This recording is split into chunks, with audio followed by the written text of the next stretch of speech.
అభిమానించే నాయకుడు శ్రీ పయ్యావుల కేశవ్ గారు,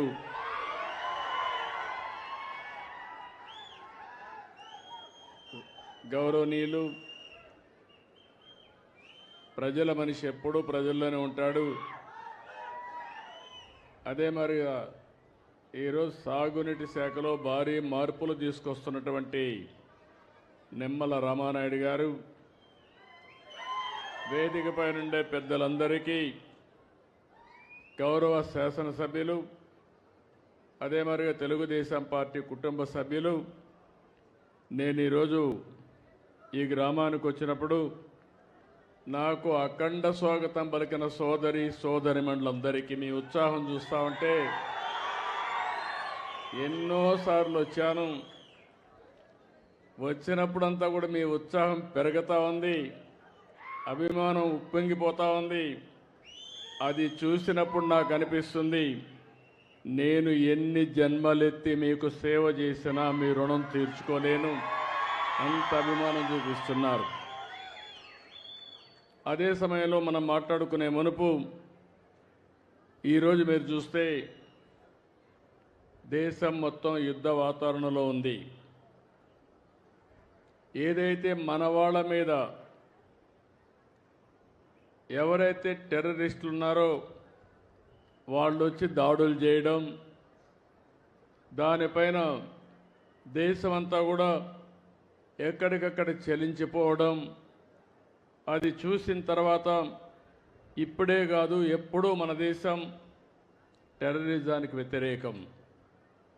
ప్రజాస్వామ్యంలో టెర్రరిస్టులకు ఎక్కడా అవకాశమే లేదు.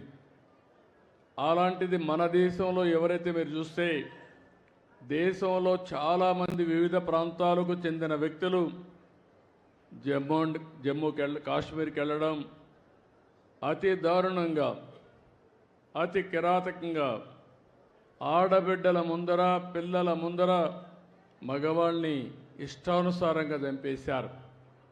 అది చూసినప్పుడు చాలా బాధేస్తుంది. అలాంటి సంఘటన జరిగిన తర్వాత ప్రధానమంత్రి గారు ఎప్పుడూ చెప్పారు, తీవ్రవాదానికి ప్రపంచంలో చోటు లేదని చెప్పి దీనిపైన చర్య తీసుకోవాలని సింధూర్ అనే కార్యక్రమం పెట్టి టెర్రరిస్టులను హతం చేసిన దేశం, హతం చేసిన ప్రభుత్వం కేంద్రంలో ఉండే ఎన్డీఏ ప్రభుత్వం అని చెప్పి కూడా నేను మీకు తెలియజేస్తున్నాను. అలాంటి చేసినప్పుడు ఎక్కడికక్కడ వాళ్ళు కరెక్ట్ చేసుకోవాల్సింది పోయి మళ్ళీ ఏదైతే ఈరోజు పక్కనుండే పాకిస్తాన్ అయితే మళ్ళీ మన మీద దాడులు చేస్తూ కవ్వింపు చర్యలు చేస్తున్నారు.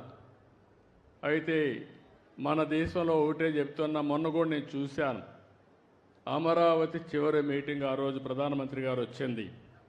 అమరావతిలో కొన్ని లక్షల మంది సమక్షంలో నేను ఒకటే చెప్పాను, ఈ దేశాన్ని రక్షించే శక్తి ప్రధానమంత్రికి ఉంది, ఎవ్వరూ ఏమీ చెయ్యలేరని మేము ఆ రోజు చెప్పాం. అది చేసి చూపిస్తారని మరొక్కసారి మీ అందరికీ విజ్ఞప్తి చేస్తున్నా.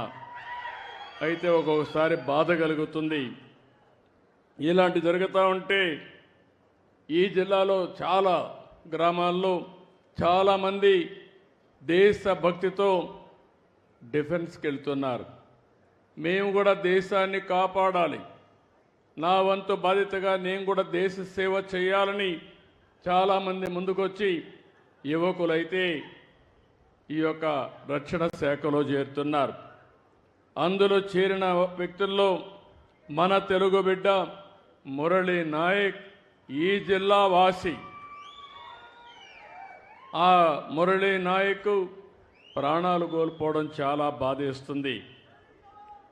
ఈరోజు మీరు చూసినప్పుడు జమ్మూ కాశ్మీర్ సరిహద్దుల్లో పాకిస్తాన్ జరిపిన కాల్పుల్లో మన ఉమ్మడి జిల్లాకు సంబంధించిన వ్యక్తి నిన్న చనిపోయారు. గోరంట్ల మండలం కల్లి తండాకు చెందినటువంటి మురళీ నాయక్ వీర మరణం, దేశం కోసం చనిపోయారు. బాధేస్తుంది. వాళ్ళ తల్లిదండ్రులతో ఇప్పుడే నేను మాట్లాడాను. తల్లి వచ్చి జ్యోతిబాయ్, తండ్రి వచ్చి రామ్ నాయక్. వారికి నా ప్రగాఢ సానుభూతి తెలియజేస్తున్నా. ఈ రాష్ట్రం, ప్రభుత్వం, సమాజం మీకు అండగా ఉంటామని ఈ సభా సమావేశంలో హామీ ఇస్తున్నానని చెప్పి కూడా నేను మీకు తెలియజేసుకుంటున్నాను. 2 సంవత్సరాలు ఆర్మీలో ఉన్నాడు, ఎనలేని సేవలు అందించాడు. మనమందరం ఒక విషయం గుర్తుపెట్టుకోవాలి. ఈరోజు ఎవరైతే సైనికులు ఉన్నారో వారు బార్డర్లో ఉండి అనునిత్యం మన కోసం నిద్రాహారాలు మాని దేశ రక్షణ చేస్తున్నారు కాబట్టి మనం హాయిగా నిద్రపోగలుగుతున్నాం. అలాంటి ఈరోజు మనం చూస్తూ ఉంటే కొన్ని దేశాలు ప్రజాస్వామ్యంలో ప్రపంచంలో ఎక్కడ కూడా హింసకు తావు లేదు. అందరూ కూడా ప్రగతిలో పోటీ పడవలసిన అవసరం ఉంది. దేశాన్ని అభివృద్ధి చేసుకుని ప్రజలకు మెరుగైన జీవన ప్రమాణాలు అందజేయాల్సిన విషయం ఉండాలి. కానీ ఎక్కడికక్కడ కవ్వింపు చర్యలు చేయడం, లేనిపోని సమస్యలు క్రియేట్ చేయడం చాలా బాధేస్తుంది. అయితే ఇలాంటి జరిగినప్పుడు మనమందరం కూడా అండగా ఉండాలి. దేశభక్తితో ముందుకు పోవాల్సిన అవసరం ఉంది. మన రాష్ట్రంలో ఉండే అన్ని ప్రాంతాలు కూడా అప్రమత్తంగా ఉండాలి.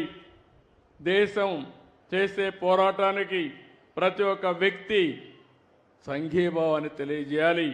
అండగా ఉంటామని నినదించి చెప్పాల్సిన అవసరం ఉందని చెప్పి కూడా నేను మీకు తెలియజేస్తున్నాను. అందుకే ఇప్పుడే కేశవ్ గారు అన్నట్టు భారత్ మాతాకి అంటే గట్టిగా చేయని మనమందరం నినదించడమే కాకుండా అండగా ఉండాలని చెప్పి మరొకసారి కోరుతున్నా.